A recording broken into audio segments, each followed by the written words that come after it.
premise is that, you know, these two kids that defeated this witch when they were, young and traumatized. What happened to them?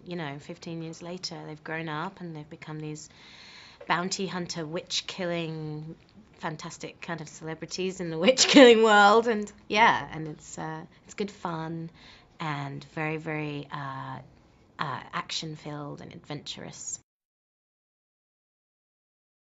I play Hansel, and this will be my sister Gretel. And I feel like they don't exist without each other. It's one of those sort of acting in tandem moments. And I was attracted to this story because I love relationship between brother and sister. I just think it's really dynamic. I have a very complicated one. I think they all are. And Same. I think we were able to sort of explore that in this. Yeah, I think it's rare to have a brother and sister duo, and especially an action duo. And they sort of support each other. It's not like two police cops or whatever, there's this emotional drive for the both of them that's inexplicable, and that was really fantastic to play. That was the kind of the central core of the whole piece. It's Famke. Famke, she plays the kind of the queen bee of witches. So we don't know she exists in the beginning. So we discover her. She sort of challenges all of what we're used to with witches. She has different powers and things like that. So she's pretty badass. It's like anything.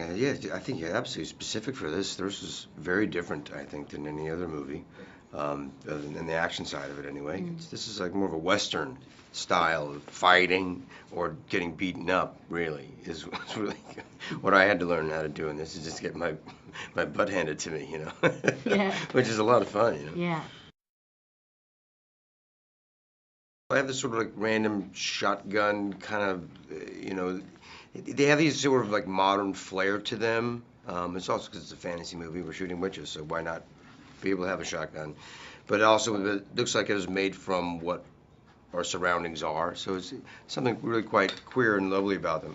Then we have these little weird, quirky handguns. You have that great knuckle duster. Oh yeah, like the brass knuckle thing. Yeah, that was all sorts of fun stuff in there, wasn't it?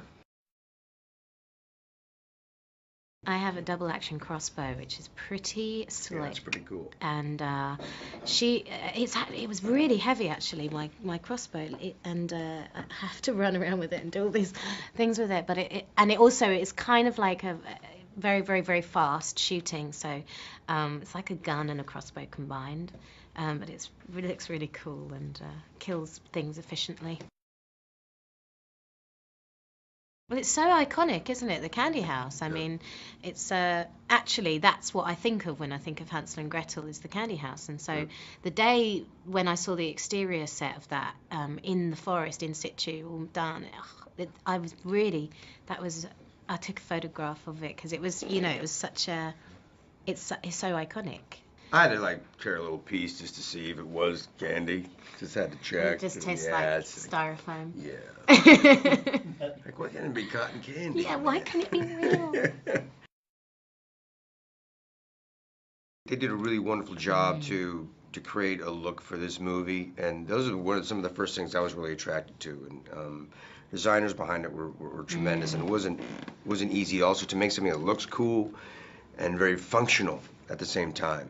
Not an easy task. To be able to be very, very fluid and move around and get beat up and roll around and have to do a lot of strange things. And especially when you start wearing tight leather, it's like that can be very limiting, but they did a wonderful, wonderful job with it, I think. I thought the costumes were fantastic. Yeah. Lots of leather, tight leather for me. Yeah. There were a couple of split pants situations. I remember that one. Yeah, I remember that. You remember that? Yeah. I'm like, That was oh awesome. dear. That was awesome. Yeah, that was a lot of fun. Collaborative. Collaborative is the great word. Yeah, he's got this sick mind actually, in terms of violence and story and comedy, all of these things that he, his previous movie was so sort of unique in its tone, and so he brings that into this, and he's a great collaborator. I mean, he wants to hear, even though he wrote it, and he wants to have our input, and so it became a richer experience. And also he's got this. He was really strong in his ideas of what he wanted, with this film, and we had a lot of not so much CGI because of that. He was really like, no, I want this animatronic, and I want this, and it was great for us, therefore. Yeah. Wow. Zoe's witch. Yeah, she's a gnarly one. The first witch she's like that we a killed. walking wart. And you know that she stank. Yeah. She's the one that we, hang from the feet, and then Jeremy shoots her in the face. Yeah. But she just looked absolutely repulsive. Yeah, again, the makeup, it was all practical. So Yeah. the day we had in the stone circle with all the hundreds of witches, it's fun. And then they're flying off on a wire, of course, but practical. So it's like literally pew pew pew. These witches are flying all around. So great. But I don't know if there's a favorite one. They're all kind of wonderfully creepy and disgusting in their own right. I love the scene in the bar where Thomas Mann's character comes in, Ben, the fanboy, and I think because you get to see a bit of our relationship, like their natural kind of chilled relationship, and I love the scene where we are reunited after all the trauma and stuff, because again, it's the relationship of those two, and then you've got all of the action scenes which are just fun and in your face. Yeah.